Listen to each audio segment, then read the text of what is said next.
are we to assume that people are the problem? Is that your conclusion? Well, I wouldn't frame it that way. People want this sort of news? I wouldn't phrase it that way, but I would say that what you've seen in television news over the last 20 years, and I've been participating in these debates for a long time, what you're seeing is the media equivalent of the rise of populism, right? And it has, certain points that I think, people would value. The fact that there are voices people who are now able to appear who did not get a chance earlier. And I think in some ways that's a good thing, in honesty. Okay. But it's also true that at the same time, what we've seen is a coarsening, where people employ language, people don't pause, don't wait to have their say.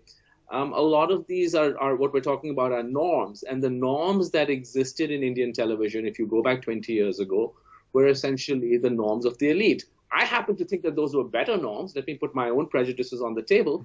But I'm open-minded enough to see that other people may not view it the way I view it. This idea of the debate being some elite Oxbridge thing that is conducted only in English, pardon my language, is a lot of balderdash. This is not. India has had a very long, rich, and a community-based culture of civilized speaking to each other. People did not come to body blows. So I am not talking about an Oxbridge debate, but to the extent that television channels model themselves and they conduct this thing called a debate in which the moderator is the prime instigator of the hate.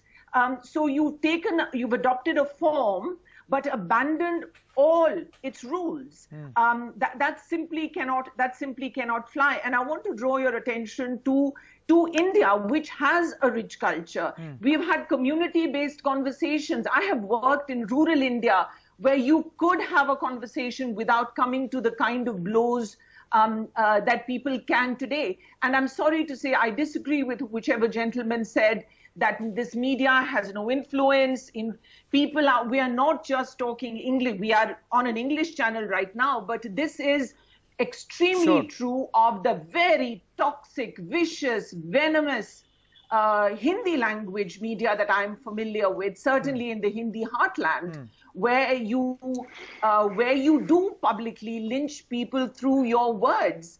And I think it is a tragedy and a travesty.